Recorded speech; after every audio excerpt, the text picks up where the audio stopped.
Hello, hello. Good morning. Happy Thursday, March 26th, 2026, even though I wrote 2025. Uh, um, maybe strangely, in a way, better times in March of 2025, Ted. Is that true? I don't think so. I was in Iceland, so for me, yeah. Oh, okay. All right. I liked last March. It was good. This March, people have been asking for the belly bump update. So I'll show you, because the last time I was pregnant was many years ago, and I was on live TV, so people could see daily, as the bump got bigger. Mm-hmm. And so they were like with me on that journey. So now you only see me like from the chest up, so no one ever sees the bump. So they're curious to know. So Plus, we have that frame that cuts off. Ooh, good shirt. Ugh. That's the yeah. I mean, yeah, it's impressive. That is It's like that is a big bump. that's a lot to carry around. I'm a small framed woman. I put on like 40 pounds, so that's a lot for my frame.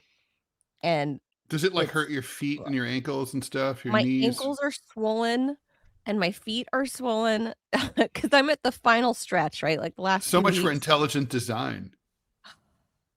My God, I cannot wait for this little girl to get the frick out of there. She's Intelligent so design is the dumbest argument for religion that I've ever heard. Because it's literally like, no, we don't have intelligent design. That's why we have like cysts and boils, and when you get pregnant, your feet hurt. Like that shouldn't be if we had intelligent your feet design. and ankles swell. Like I can't even wear any rings. My fingers. I mean, granted, it doesn't take a lot for someone my size to be swollen. I've seen worse. I've seen a lot worse. But this pregnancy is way different than the first one that people saw on TV. Was because that one was like, nothing else happened to me except my belly got bigger and my boobs, but I had breast tissue back then. Now with the double mastectomy, that's not happening.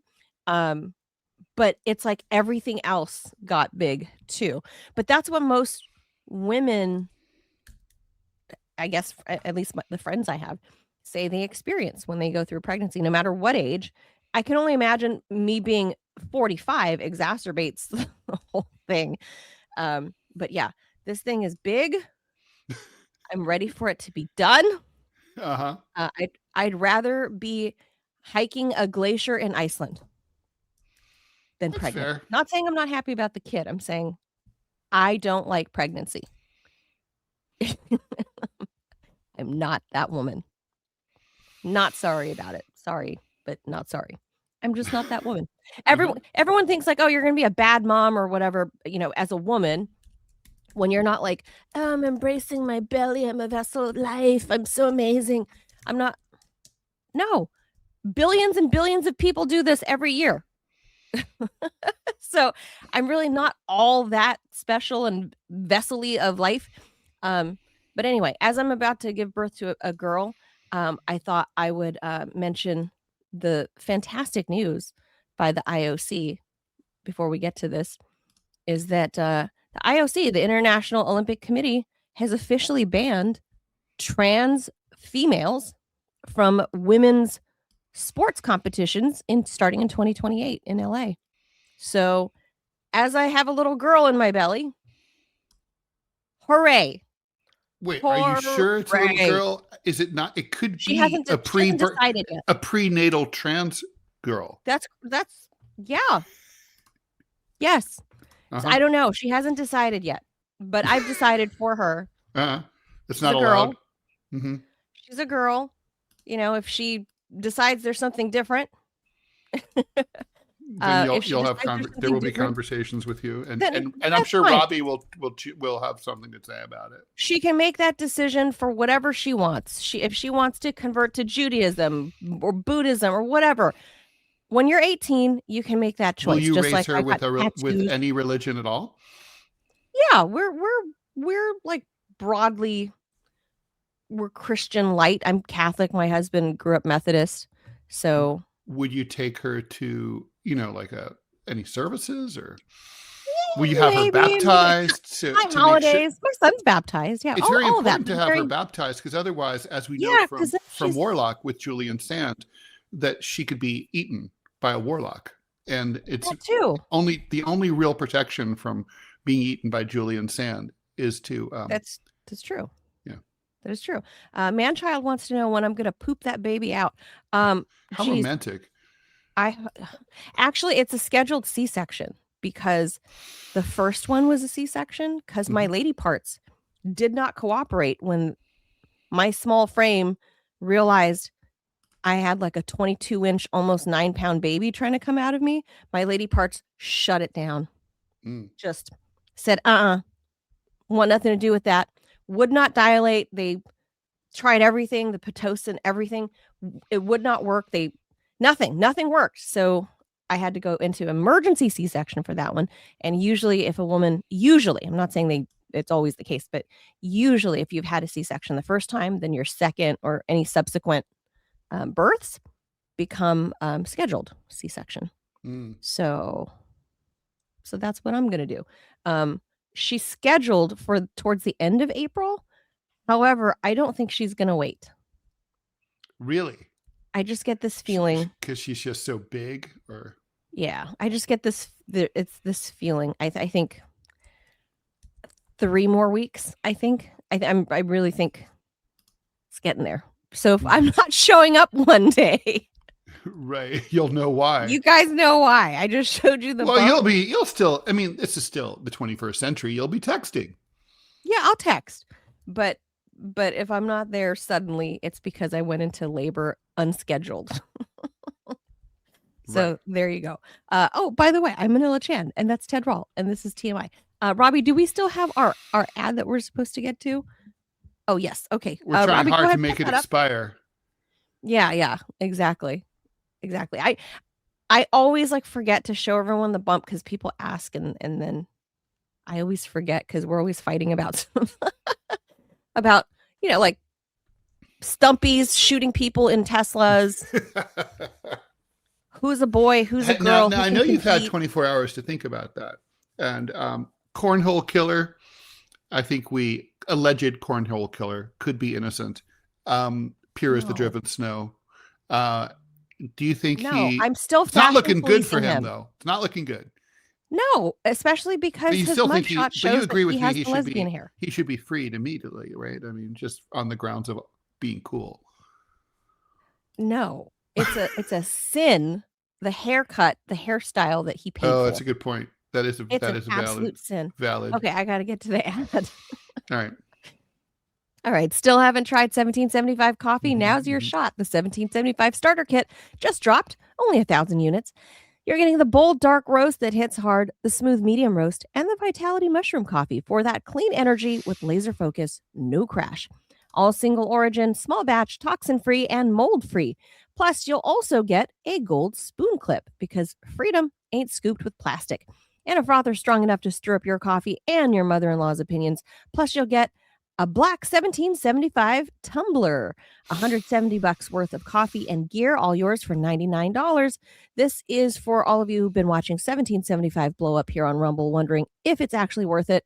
Spoiler alert, it is. Go to 1775coffee.com/studio and grab your starter kit before they're all gone. Bold beans, clean fuel, and a morning routine that stands for something just like Rumble does.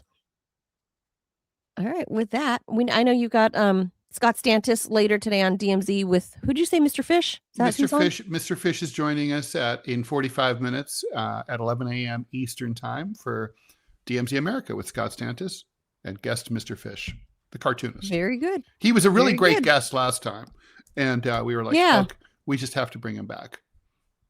Yeah, he was a fun guest. All right. Yeah. Let's breeze through some of these stories.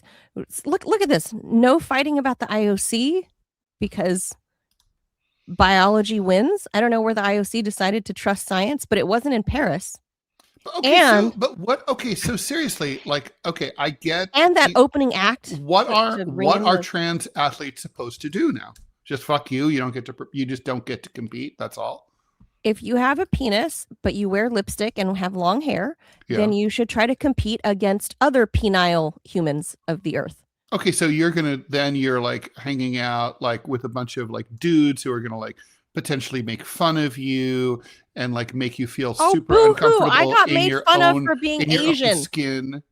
Well, that's not cool. That's not cool. I grew up in an Asian and I grew up in a Mexican community being like the one Asian kid. And you know what? Here I am. I didn't die, did I? In fact, it made me tough as nails. So if you choose, but I didn't choose to come out. What doesn't kill you makes you stronger, maybe, but I didn't choose to be an Asian female. I came out this way. Trans people argue that they don't choose either, right? Well, they chose to present themselves how they want. The problem is, you are made differently. For the same reason that I can have this human growing inside of me, you can't, Ted. So if we're gonna have, like, are you gonna bitch? Are you gonna bitch at me if we're gonna have a pregnancy competition? The fact that you can't do this, I can't. Well, I can't be pregnant. I can't do the competition. Well, look? Technology is we're gonna get into that rabbit test solution. I don't know if you remember that movie, where it's gonna be like, I think already biological males have already given birth, right? It's happened. I'm pretty sure, or if not, it's very imminent. And so then is that going to be? Yeah, they basically create like a fake uterus situation, and then they are making these external. They're experimenting on how to grow live mammals. Yeah, that's what I'm saying. So my point is that like you get but that doesn't make you again. Let's get back to these athletes. Okay, so like what I mean, seriously, it's not. Unfortunately, there's no good solution here. I mean, and I've said this all along. I mean, I hate to be like a waffler here, because I totally sympathize with cis female athletes who don't want a trans woman athlete in their locker room with them. I get it. No, it's not even the but I don't get like what is it then? Oh, and of course, obviously, women, look, it's also the upper body strength differential and all that. If you're an Olympic level athlete, it boils down to that. It's that you have gone through a different puberty and hormonal system that makes you have, at least, even the weakest man has 20% more muscle, like in volume or measurement. I don't know what they call it. Right, so it's an unfair advantage is the argument. Right, and I get that there are women like in volleyball. Like there are shorter volleyball players and taller volleyball players. And there's always going to be a physical disadvantage somewhere between two athletes, even if they're both female. I get like that. Michael Phelps's famous feet that are give him a certain advantage, like Webby advantage. Yeah. Right. He has like weird duck feet. He probably should have his toes amputated. And then he can become a cornholer. Ugh. Well, I mean, for fairness. Didn't snip. I don't know. It's just weird that guy ended up being a swimmer, because it was like he was born to do it with those web toes. It was very weird. Well, he's apparently born to smoke a lot of weed too. Is that true? I don't know. He's from around here, actually. However, I think we all know that there is just a difference in the build and natural strength that even the strongest female Olympic athlete of any sport, name any sport, against the weakest male athlete of any sport, he will beat the female.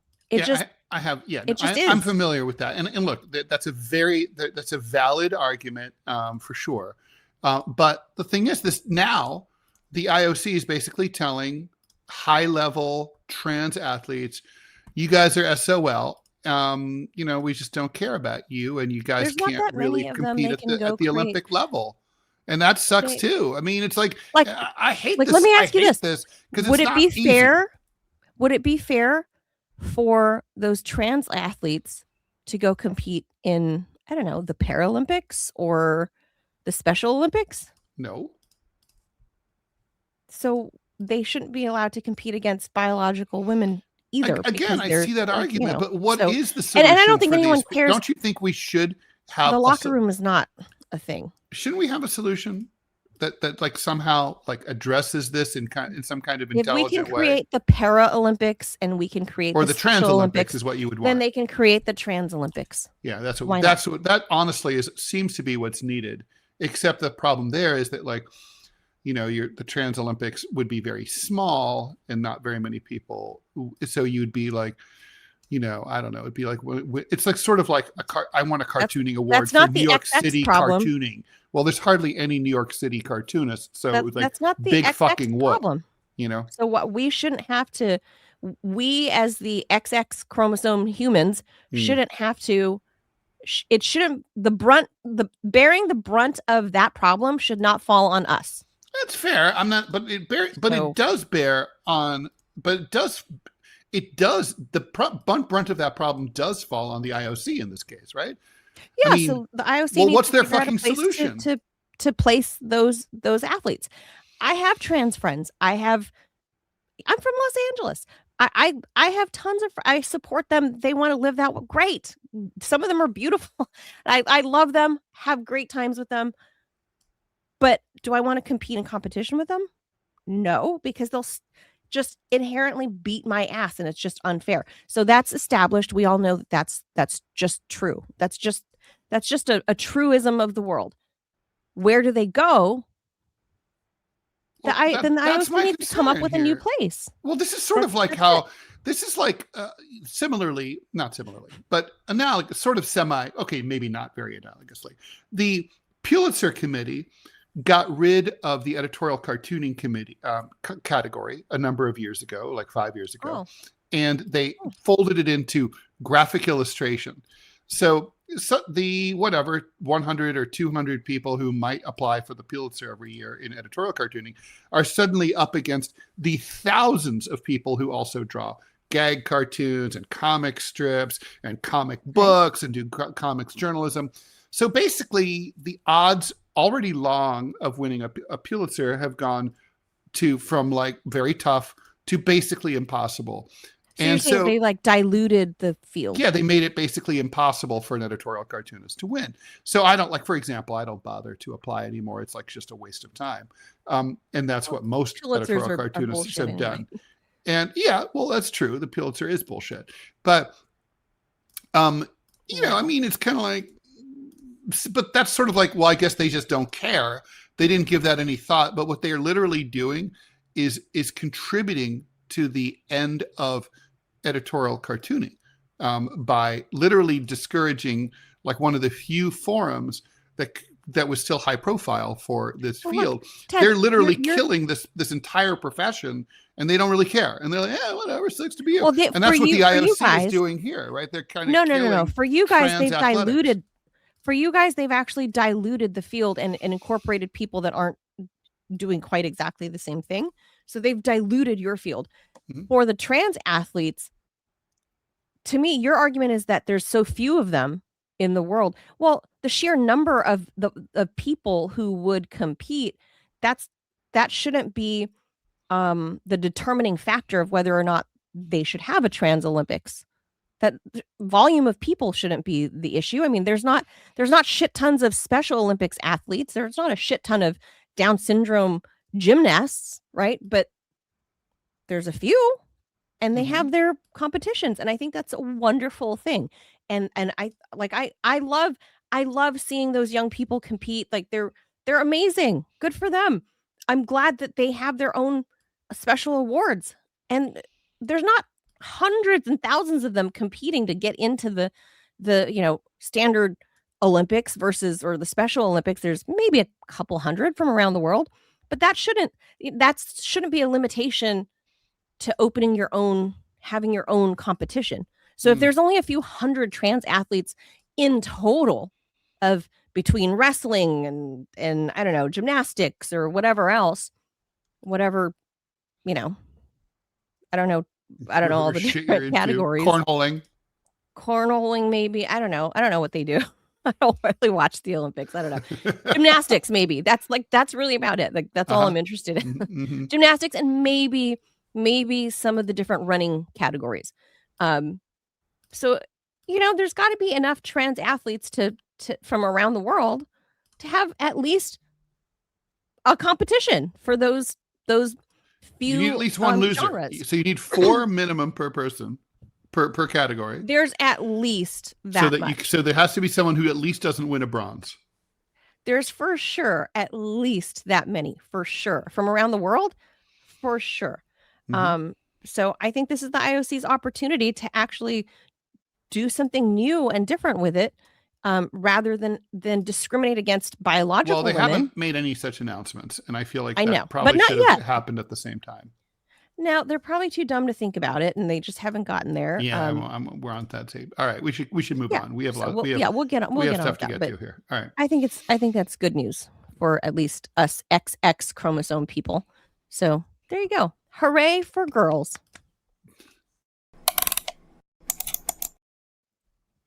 Okay, so in case you guys missed it, yesterday we're having two days back to back, Ted, of Meta losses, and this one includes YouTube, which I also really love that they just lost, even though it's what a shitty little $3 million, $3 million bucks, Ted, between YouTube and Facebook or Meta. Well, it's going to, because there's going to be so many plaintiffs here, it's going to be like big tobacco. It's going to have a huge impact. I hope so. So if you missed it, an LA jury yesterday held Meta and Google owned YouTube liable in this landmark, I would say, watershed moment for social media addiction. I did call this, if you remember when we talked about this. I said that this was exactly what was going to happen. I was hoping you would be right, and I'm glad. The jury of my peers, Angelinos, they said yes. Angelina Jolie's. But yeah, well, everybody's got the big lips and the big boobs and the hair extensions, so probably they awarded the plaintiff $3 million in compensatory damages. The decision could influence more than 1,600 similar lawsuits from more than 350 families and over 250 school districts that are just waiting in line. They're queuing up to sue both of these platforms. The case centers around a woman that's now 20 years old who goes by KGM, who began using social media as a child. I think they said she was like 9 or 10 years old, which I think is way too young to use socials. Oh, clearly. KGM used Meta and YouTube accused them, of addictive design. And as I think the case proved out, intentionally addictive, which is, I think the case, it's fair. The case presented itself, right? And the jury agreed with her. With notifications and recommendation features, she says, fostered a decline in her mental health, including body dysmorphia, depression, and suicidal thoughts. And I would say yes. I get depressed when I look at social media. It is depressing, for real. I could see how it can be, but yeah, like that's where the term FOMO comes from, right? Fear of missing out. And then if you keep spiraling down that FOMO tunnel, I could see how you could get depressed. And I don't think FOMO comes from social media. I think FOMO is just a thing. No, you get it because you see people posing in these. No, I understand that social media causes FOMO. Like, oh, everyone's on Instagram, so you need to be on Instagram. You got to be on TikTok. Too. You need to be on Toad Blossom. Everyone's on Toad Blossom. So now, after 2 weeks of I can't believe they deliberated for 2 weeks. Like, that's interesting. There must have been some some very complicated issues involved. The jurists weren't. The jury wasn't sequestered, right? I don't remember hearing that they were sequestered. I don't believe they were. I don't think so. But that's a long time to deliberate. The jury found Meta and Google negligent in the design and operation of their platform. I don't know that it's negligent. It was deliberate.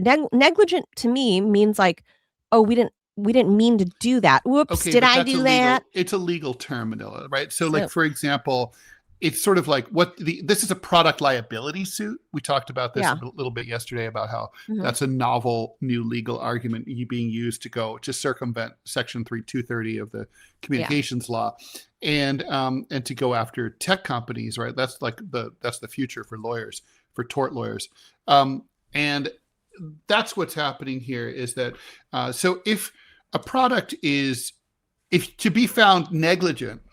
It's enough to show that you basically were reckless and you didn't care about the consequences. You didn't make sure that the product was as safe as possible. Obviously, if you deliberately make the product dangerous, that's still under the legal term negligent. But of course, obviously from common sense, it's like there should be some kind of even worse punishment. There should be a for distinction. That. Yeah, there should be, but there isn't. Like murder 1 and murder 2. But basically, what it is were you careful? Did you care about something you should have cared about to protect consumers? And the answer is yes, or it's no. So that's how this happened. So Meta is being held liable for 70% of the harm. YouTube responsible for 30%. They're going to appeal like tards, but they shouldn't. I know, at $3 million. They're going to lose. They're just going to lose again. I hope. So obviously this decision I know the Los is being Angeles likened court to system, big tobacco. And when they go to appellate, the juries are going to be more pissed. They're going to increase the damage award to send a message to Meta. Really? Mm-hmm. Yeah, they will. Oh. I didn't know. So appellate courts also have juries? I thought it was always like a judge panel. Mm-hmm. Not in civil. Well, I hope. I would love to see them try. And then, I mean, like is there new discovery when you go to appellate for something like this? Is new stuff presented? Oh, yeah. You're like starting from scratch almost. Oh, all the old stuff, the entire trial record moves forward, but you can definitely start. There's new pre-trial motions. There's a whole range of additional issues that enter into it. Appellate law is a whole different thing. Lawyers who practice appellate law are different lawyers than practice like trial law. Oh, I didn't know that. Yeah. I just assumed some can do both, but most of the lawyer. It's a separate thing. Like when you get through the trial law process, there's different rules. If you're going to appellate, your trial lawyer will say, well, you need a new lawyer now. Oh, because it's a different set of rules in that. And appellate lawyers get paid a lot better. And appellate law is fancy. Like you go to trial court, it's in some shitbag, gross 1960s like scuffed. This is LA Superior, where Mark. Yeah, exactly. Exactly. Mark Furman's there. Scuffed walls, like gross graffiti all over the bathroom. Yeah, I've been there. Exactly. But when you go to the appellate division, things be fancy and like there's velvet curtains. Like you mean there's no vomit on the marble floor? That's like no, and like you have really comfortable like stadium seating. It is beautiful. There's cushions in the seat. Oh yeah, no, it's gorgeous. Oh yeah. Wow. Oh okay. I've not been to that region's appellate court, so I didn't know. I just luckily have not, Ted. Not unlike Ted, I have not been sued enough. Or sued people. I was a sueur, not a suee. So there you go. That's 2 back-to-back losses for Mark Zuckerberg. And what do you think, Ted? They're gonna. I think that this one is like. I don't know. There's gonna be a. I don't know why he's not settling these. I don't get it. I don't get why he's not just throwing a lot of money at it and just being like, make these go away. It's a $1 trillion market cap company. Like. Yeah. Throw money at it. Make it go away. You're setting a precedent that is going to killify you in court. I'm okay with that. But if they're stupid I'm enough glad to see it happen. Forward, I just don't understand why anyone's this stupid. Me neither. As a tactic, I don't understand why they would let Mark Zuckerberg, who is like the least sympathetic witness you can ever call to a stand. And Facebook is a very non-sympathetic defendant. Yeah. Like, I don't know. And whatever. I hate both of them. I hate, not the people, everyone does. I mean, like YouTube, and I hate Facebook. I hate social media. Everyone and does. they are publishers. They are publishers. There's no question. They are Section 230 needs to be changed. Congress needs to look at that, but Congress doesn't even know what Section 230 is. True. So, all right, I guess we'll just leave it to the courts, and I hope this affects change, especially the one in New Mexico in Albuquerque yesterday that we talked about, because that's a big deal. That yesterday's win for the state, for New Mexico, I think can really force, because what New Mexico is going to be able to do in their lawsuit is say, okay, here's how we want our damages rectified. We want you to change the algorithm. And it's not like Facebook's only going to change the algorithm if you log in New Mexico, right? It's gonna affect change all around. So I hope together, combined, that we go back to the old innocent days of the old school, MySpace algorithm, where whatever shows up in your feed shows up in your feed. It's a cat video, it's pretty flowers. Maybe it's somebody's baby, like babbling and laughing, and not this constant barrage of, this psycho babble algorithm. Honestly, if they went the pickaxe model and just got rid of the algorithms, that would be huge. Yeah, that's exactly right. That because pickaxe is doing what social media originally started out with, which is why all you saw was like cat videos. That's right. Was because it was an innocent time, and there was and that's what people were putting up, but that's who you followed, so that's what you'd see. And that's not the case anymore. And I'm glad these 2 back-to-back losses were handed to Zuckerberg's ass. So agreed. Greedy fuck. Buying up. On top of that, he's buying up whole subdivisions in the Bay Area for him and Priscilla, and having their weird statues and at weird their own commune. Private little school, right? They always have it's like a weird Zuckerberg commune or something. It is. It's super weird. Well, San Francisco Bay Area has a long, something's in the air, culty air. It's so weird. The Silicon Valley types are, and like I said, I had a peek into that world because of who I was in a long-term relationship with. It's a weird fucking, the tech people, the tech nerds that we call them. They are strange.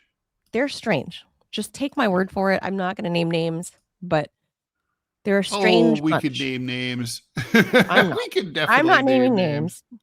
I'm not naming names, but like they're a strange bunch. And look at Zuck, look at Elon Musk. They're a strange bunch. Jack Dorsey.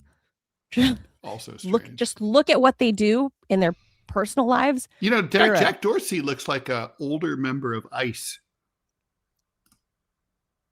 With the Taliban beard, ISIS or ICE. Like, by the way, just parenthetically, what's with these ICE guys? It's bad enough that you're a bunch of murdering goons, but can't you dress right and like shave and shit?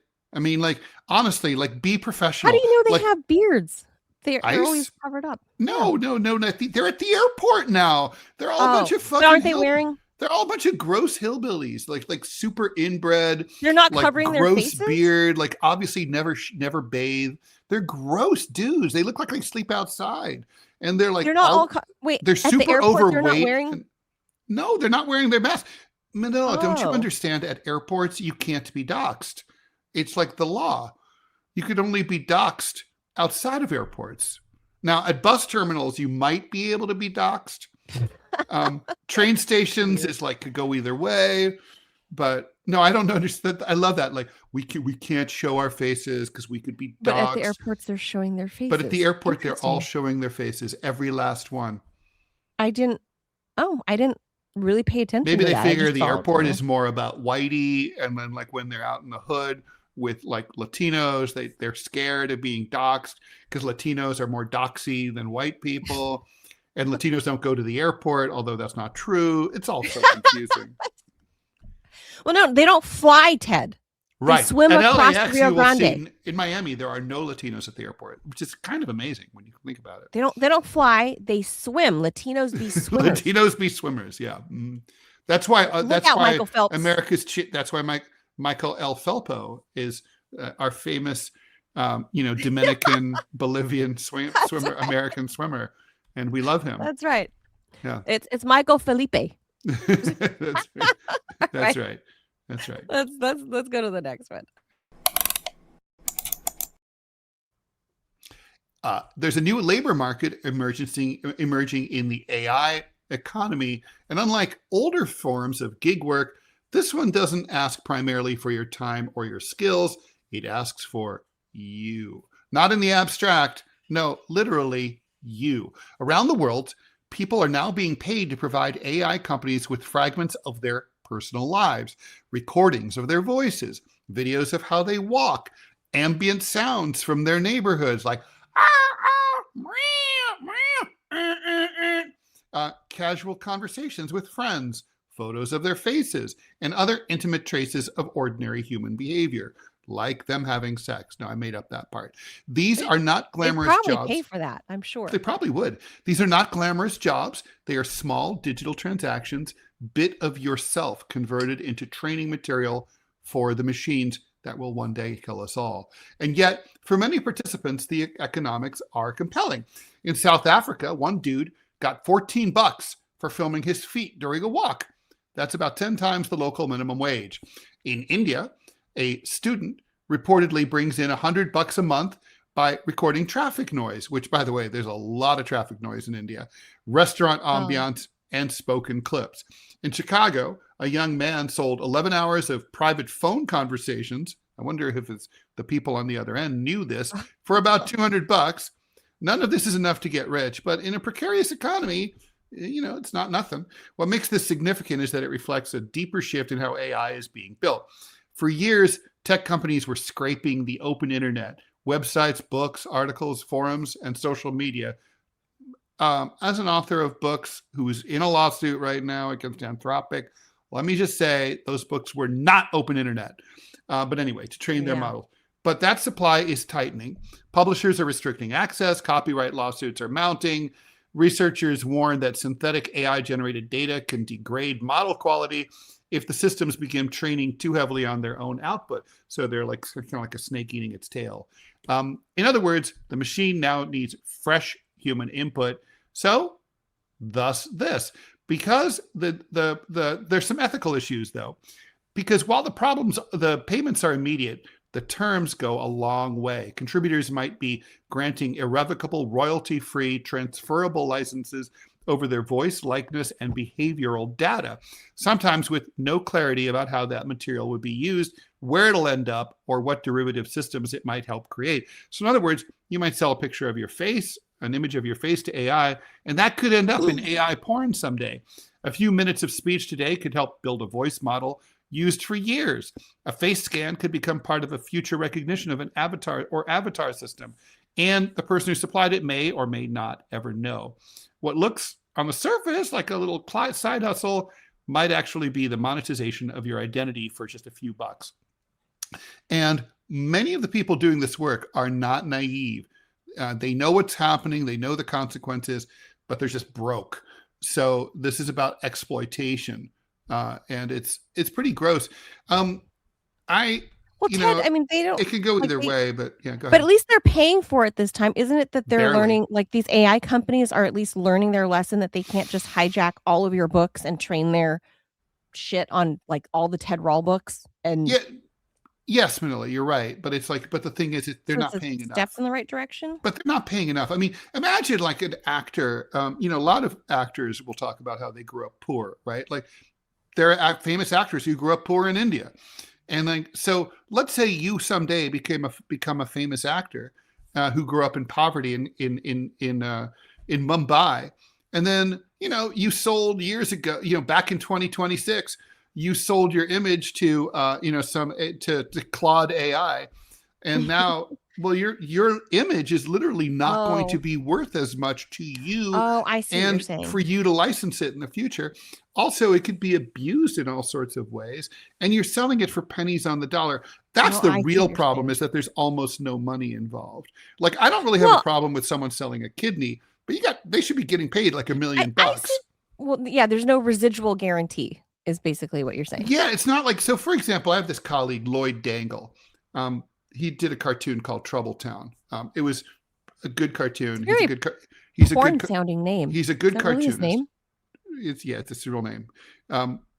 Hey, I don't know where the dangles come from, but anyway, Lloyd, it's his real name. I didn't check his ID, but I'm pretty sure it's his real name.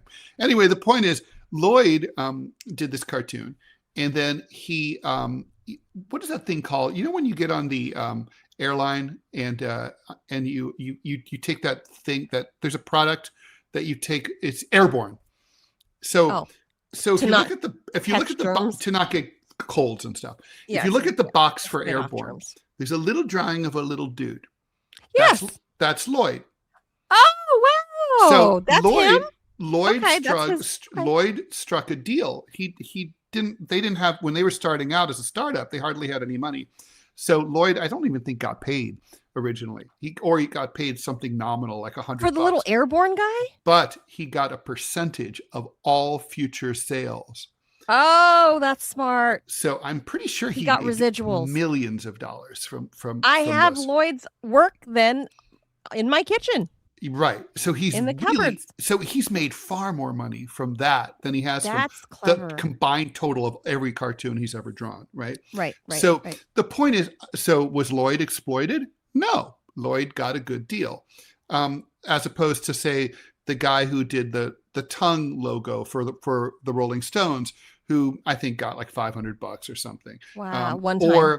Or the Keep On Trucking logo by Robert Crumb, which he got nothing for, and it's everywhere. You know, that the guy, the big long so that's leg. what you mean by exploitation. So that's what I'm saying. Like, I kind of don't really have a problem with someone selling like the shuffling of their feet or whatever.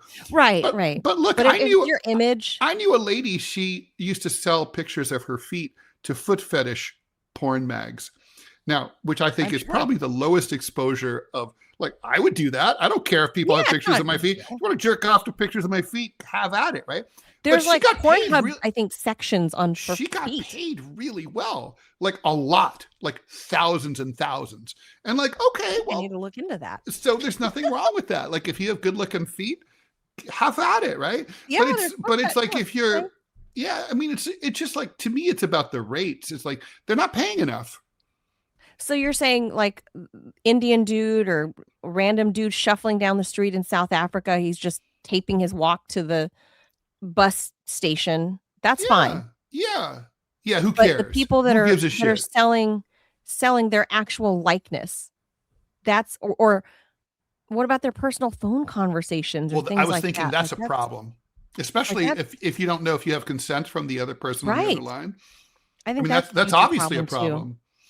Yeah, I guess I can see where you're coming from with your personal likeness. Like, I've done, before I did TV news, I mean, when I was young, like in my 20s, like I did TV commercials. I mean, I'm from LA. Like, I needed to make an extra few bucks, you know, and you sign over your likeness, and you know, for a while, Pampers owned my face for a while. I knew a lady who she, in Japan, she was, you know, in white people could pretty much do an ad for anything in Japan, and she and just to get a few extra bucks while she was living in Tokyo, she did a vacuum commercial, and so she's kind of like this heavy set lady, like you know, like on billboards and buses and everything, with the vacuum. That's funny. But she got paid just pretty her well. Standing with the vacuum. She got paid great. Hey, listen, I got paid great. We have an ad. So I have to Robbie, pee. go ahead and throw that up. So can you pee? I'll pee. You read the ad. Ted pees. Robbie's gonna put up the ad. Go ahead and put that up in the meantime. But yeah, so I got paid really well for that Pampers commercial, and I got residuals. And it was when I was 27 years old. So this is like 2006 or seven maybe. Thousands of dollars to show up on set, do the one day, and then I got residuals in the tens of thousands because it aired everywhere. So yes, you wanted to buy my face Pampers, you got it. It was like a 2-year deal or something. So and then I couldn't do any other competitor, like I couldn't go be a Huggies mom. Which is funny because it was like 10 years before I would actually become a mother. All right. Okay, let's get to the ad. So you've probably noticed Rumble is growing fast and it's not slowing down. They're building a real alternative to big tech that puts creators first and actually protects free speech. And now there's Rumble Premium, an easy way to upgrade your experience with Premium. You get ad-free viewing across the entire platform, no pre-rolls, no interruptions, just the content you came for. Plus, Premium members unlock exclusive content like bonus videos, behind-the-scenes drops, and more from all your favorite creators. Right now, Rumble is offering $10 off an annual subscription. Just go to rumble.com/premium and use the promo code STUDIO at checkout. That's rumble.com/premium. Use that promo code STUDIO. No ads, more freedom, and the content you actually care about. That is the deal. All right, Ted. So easy for you guys to just like run and pee and come back. It's a beautiful thing. If it were an Olympic sport, Ted, I couldn't. I would be in there, yeah. All right, let's get it. All right, how about this one? NASA has abandoned its plans to build a lunar orbiting space station and will instead use those resources to construct a $20 billion permanent base, Ted, permanent installation on the moon, scheduled for completion within 7 years from now. By the way, Manila, $20 billion. So it sounds like a lot of money, but Trump just asked Congress for $200 billion for this Iran thing, just for like a few more weeks of killing Iranians.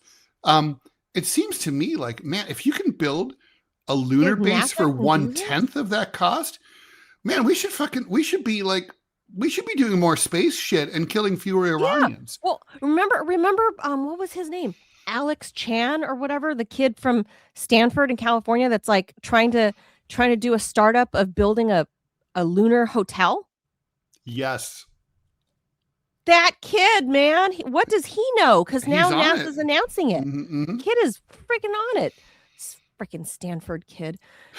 Quote, NASA is committed to achieving the near impossible once again to return to the moon before the end of President Trump's term, build a moon base, establish an enduring presence, and do the other things needed to ensure American leadership in space. That's the NASA Administrator Jarek Isaacman. As part of this shift, NASA will pause its Gateway project, which had aimed to build a small lunar orbiting space station by 2027, which is next year. They were going to put this up and have it orbit next year. That's nuts. So they scrapped all of those plans. Some of Gateway's hardware will now be repurposed for the moon base initiative. NASA's plan will unfold in phases. The first phase focuses on repeatable missions, deploying rovers, scientific instruments, and power generation equipment to the moon. So they're going to, go build out in phases. The second phase will then introduce semi-habitable infrastructure and regular logistics in partnership with international collaborators. Heavier infrastructure to support a continuous human foothold will then follow, marking the transition from periodic expedition to a permanent base. Quote, the moon base will not appear overnight, says Isaacman. We will invest approximately $20 billion over the next 7 years. That's a bargain. It is and a build bargain. Even if there's overruns and it turns out to cost 3 times more, who cares? Great. It's still cheaper than war here on Earth. Next 7 years, build it through dozens of missions, working together with commercial and international partners. Isaacman noted that the International Space Station's lifespan is limited. That's true.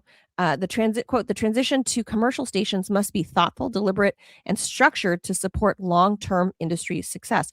Part of the new strategy involves building a nuclear power station on the moon. Well, yeah, you would have to have that, of course. Obviously, there's no other way. I mean, power, think about it. A lot of space probes are nuclear powered, and that's what you have to do for propulsion, I guess. Yeah. So NASA and the U.S. Department of Energy. Oh, good thing that bald-headed luggage thief isn't there anymore at the Department of Energy? I don't know. I mean, he/she/they.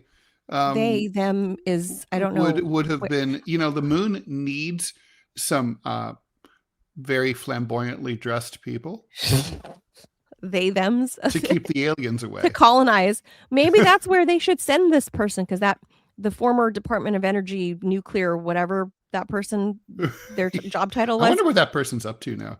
They are an MIT graduate. Like they're smart. That person is a very not smart enough to get away with stealing people's luggage. Wacky. How hard can it be to steal someone's luggage, really? I mean, well, they would go to the carousel and walk off with people's Louis Vuittons. Hey, by the way, I just want to thank Peter. They can use the moon to launch rocks at Iran. Thanks for the $2. That's true. Thank you, Peter. So they're going to construct the nuclear reactor by 2030 to support future missions to Mars. So this will be a base. And so I guess we'll go from Earth to the moon to Mars. But are they aware of the fact that sometimes the moon isn't on the way to Mars? I don't know if they thought about it. I thought that too. I was like, they might not know where the moon is. I kind of think some people in the you have to plan it for when it's on that side. Ted. Yeah. You just plan it for that time. But so, yeah, that's the story. And I think a part of me is like, great, but I'm not kidding you. I have interviewed a space law professor for my old show. And it is a thing. Space law, international space law. I know. Is a fucking thing. Well, it's kind of analogous to other places like Antarctica and the polar region, right? Like where we have the right to do this. Yeah, like sort of like who gets to go there, and like does anyone own it, and how do international disputes get resolved? Like, let's say the Ruskies decide to build a lunar base. It's a little too close to ours for comfort. How do those kind of matters get adjudicated? Because no one owns the moon, right? Now that this has become like a serious fucking thing because NASA's announced it, this is real. I have to reach back out to that professor and be like, what say you on this? Like, do we have the right to colonize the moon and start building out whole military bases? Please reach out to them and let's have them on. Because I think it's an interesting topic. This is a real thing. And remember during the Biden years, they were accusing Russia of sending space nukes. Remember that? Oh, yeah. Oh, you can't have space nukes. The Ruskies are sending space nukes. Meanwhile, it's only the United States that's really tried to militarize space. But okay, of course. So here you go. All right, last story real quick before DMZ. The skeleton of what may have been Charles de Batz de Castelmore, or who may have been, was discovered beneath a Dutch church, local media reported yesterday. The French soldier known as D'Artagnan was the inspiration behind Alexandre Dumas's famous 1844 novel, The Three Musketeers. D'Artagnan was a 17th century Gascon nobleman who traveled to Paris in order to serve as a member of the royal bodyguard. He served Kings Louis XIII and XIV before getting killed in the 1673 siege of Maastricht. His body was never found. Now, researchers think they may have found what's left of his body in a Maastricht church. Renovations this year revealed a skeleton beneath where the altar used to be, suggesting that the person buried there was important. A bullet at chest level also supports the theory that the remains could be D'Artagnan. DNA analysis is ongoing, and DNA analysis would solve this because if he had any surviving relatives, even if they're distant, even if he had no direct relatives, they could figure it out that way. I never knew that I loved in the 90s that Three Musketeers movie. Well, there's several. There's a whole bunch of those Three Musketeers. Like Jeremy movies. Irons and those guys, like great. The best ones from the 70s. Films. But yeah. Mm-hmm. Oh, I never saw those. But I never knew that these were based on real people. Oh, yeah. Yeah. And there's Cardinal Richelieu is, of course, a very famous French historical figure. And he's the villain in The Three Musketeers. These are all based on real historical figures? Yeah, it's historical fiction is what it is. Yeah. I didn't know that. I just always assumed it was fiction, like pure. No, and I learned that today. There really were musketeers, and there were supposedly three musketeers, kind of like, it's all loosely. Well, it's like a lot of Shakespeare stuff is drawn from history, right? Like there really was an Italian couple kind of analogous, star-crossed doomed couple, like kind of like Romeo and Juliet. There really was like a King Lear type person, although he's an amalgam of several figures. Yeah, a lot of that stuff is like that. Yeah, I learned today that this was. I was like, oh wow, they were real people. Oh, I didn't know that. Oh yeah, That's no, for awesome. sure. Yeah. Very cool. So a little bit of history, and I gave that to you because you be French. So yeah, and I got to say Charles de Batz de Casimir. How come people should be named with those names like that again? Yeah, Clovis. Well, I did it with my cat, bringing back the medieval name Clovis. He has a long name. No, he does not. He's just Clovis. He's Clovis le chat. No, I mean have these long, amazing like Charles de Batz de Casimir. Clovis le chat gris. Yeah. De Rau. De Rau. Yeah. Yeah, like de that. Poisson. Anyway, stay tuned, guys. Are we doing a raid into DMZ? Yeah, we are. We are raid. Okay, we're raiding into DMZ. You all sit tight. No, Robbie, not Fernie de Corpse. No. That's awesome. Oh, poor Fernie. We love Fernie. Laughing at your poor She was a good cat. Yeah, better to laugh than to cry. All right. Stay tuned. DMZ America podcast coming up. Ted and Scott Stantis and their guest, Mr. Fish. We'll see you back here mañana for Friday. Bye, everybody. Thank you. I'll see you tomorrow.